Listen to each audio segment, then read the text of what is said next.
Hi friends, welcome to the Times Telugu channel. So నిన్నటి దినాన కేంద్ర ప్రభుత్వం భారీ బడ్జెట్ ప్రవేశపెట్టింది. మొత్తం బడ్జెట్ 48,20,512 కోట్లు. సో దీంట్లో ఎన్ని కేటాయింపులు ఎలా జరిగాయి వాటి గురించి మాట్లాడుకునే ముందుగా, బడ్జెట్ ప్రవేశపెట్టిన రోజు నుంచి ఈ రోజు వరకు కూడా మార్కెట్లు భారీగా పతనమయ్యాయి. బ్యాంక్ నిఫ్టీ, ఫిన్ నిఫ్టీ అన్నీ కూడా దాదాపుగా 400 పాయింట్ల నుంచి 800 పాయింట్ల వరకు హైలీ వోల్టైల్గా పడిపోయాయి. సో మీరు నేను అందరం హోల్డ్ చేసిన పిఎస్యు స్టాక్స్ దగ్గర నుంచి బ్యాటరీ స్టాక్స్ వరకు అన్ని స్టాక్స్ కూడా దాదాపు నష్టాల్లో ఉన్నాయి. అయితే ఇవి ఇంతే నష్టాలు దీర్ఘకాలికంగా కొనసాగుతాయా, లేకపోతే ఇవి సస్టైన్ అయ్యి ఫ్యూచర్లో మంచి లాభాలు ఇస్తాయా అనే దాని గురించి మనం ఇప్పుడు ఈ వీడియోలో డిస్కషన్ చేస్తున్నాం.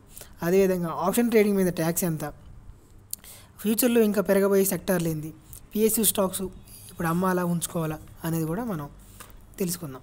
సో ఏంటంటే వీటన్నిటి గురించి తెలుసుకునే ముందుగా మనం వీడియోని లైక్ చేయండి, ఛానల్ సబ్స్క్రైబ్ చేయండి. సో ఇక మనం టాపిక్లోకి వెళ్ళినట్టయితే, గతంలో 1 ఇయర్ బిలో అంటే 1 ఇయర్ కంటే తక్కువ డ్యూరేషన్లోనే మనం తీసుకున్న పోర్ట్ఫోలియోలు దాదాపుగా 1,25,000 కంటే ఎక్కువ లాభాలు మనకు వచ్చినట్లయితే దాని మీద 15% ట్యాక్స్ వేసేవాళ్ళు, అంటే షార్ట్ టర్మ్ గెయిన్స్ అనమాట. సో అలాంటి షార్ట్ టర్మ్ గెయిన్స్ని ఇప్పుడు 20% పెంచారు. అంటే 1 ఇయర్లో మీరు హోల్డ్ చేసిన స్టాక్స్ 1 ఇయర్ కంటే తక్కువ డ్యూరేషన్లోనే ఎక్కువ రిటర్న్స్ వచ్చినప్పుడు ఆ ట్యాక్స్ 20% అవుతుందన్నమాట. 1 ఇయర్ కంటే ఎక్కువ డ్యూరేషన్లో మీకు 1,25,000 కంటే ఎక్కువ లాభం వచ్చినప్పుడు ఆ ట్యాక్స్ 10,000 నుంచి 10% నుంచి 12.5% పెంచారు. సో 1 ఇయర్ కంటే తక్కువ ఉంటేనేమో 15% నుంచి 20% పెంచారు. 1 ఇయర్ తర్వాత 1.25 lakhs పెరిగితేనేమో 10% నుంచి 12.5% పెంచారు అనమాట. సో ఇదొకటి బడ్జెట్లో మనం మెయిన్ గమనించాల్సిన విషయం అనమాట. సో ఒకవేళ మీ లాభాలు 1 year are after 1 year 1.25 lakhs below ఉంటే మీరు ఎటువంటి ట్యాక్స్ గవర్నమెంట్కి పే చేయాల్సిన పని లేదు. సో అదనమాట. సో నెక్స్ట్ వచ్చేసరికి టాప్ గెయినర్స్. సో ఆ రోజు గవర్నమెంట్ బడ్జెట్ ప్రవేశపెట్టిన రోజు టాప్ గెయినర్స్, టాప్ లాసెస్ మనం మాట్లాడుకునే ముందుగా ఈరోజు టాప్ గెయినర్స్, టాప్ లాసెస్ మనం మాట్లాడుకుందాం. సో ఈరోజు వచ్చేసరికి top gainers HDFC, BPCL, tech Mahindra, Tata Motors, ఇవి టాప్ గెయినర్స్ అనమాట. టాప్ లాస్ వచ్చేసరికి బజాజ్ ఫైనాన్స్, టాటా కన్జ్యూమర్స్, అదేవిధంగా Britannia, axis bank, Bajaj finance, ఇవి టాప్ గెయినర్స్, టాప్ లాసెస్ అనమాట.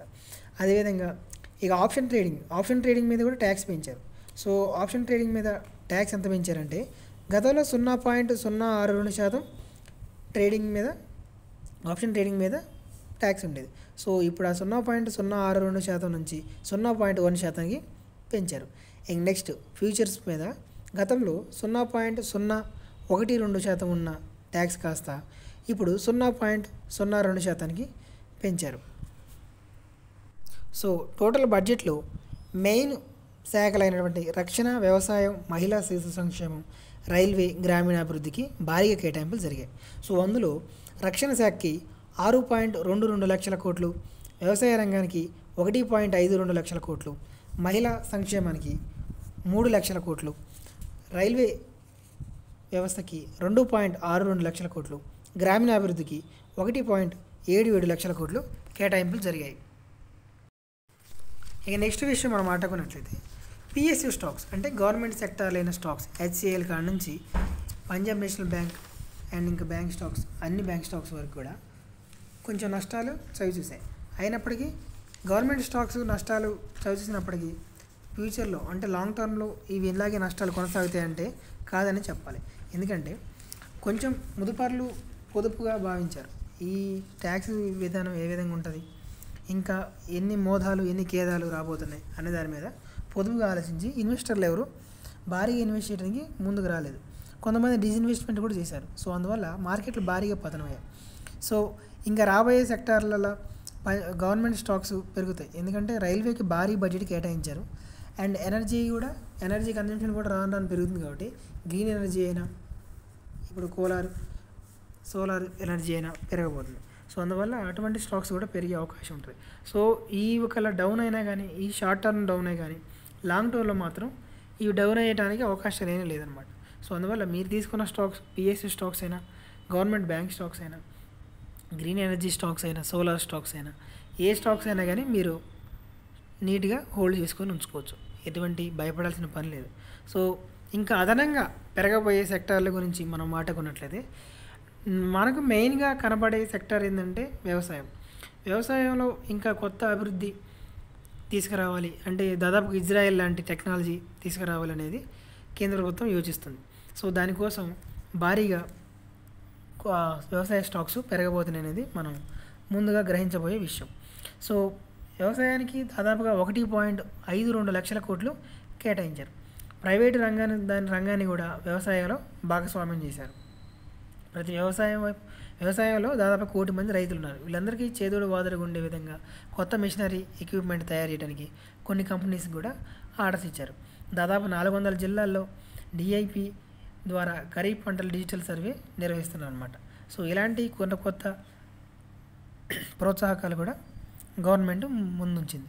సో అందులో 10,000 బయో ఇన్పుట్ రిసోర్స్ కేంద్రాలు కూడా ఏర్పరచబోతుంది.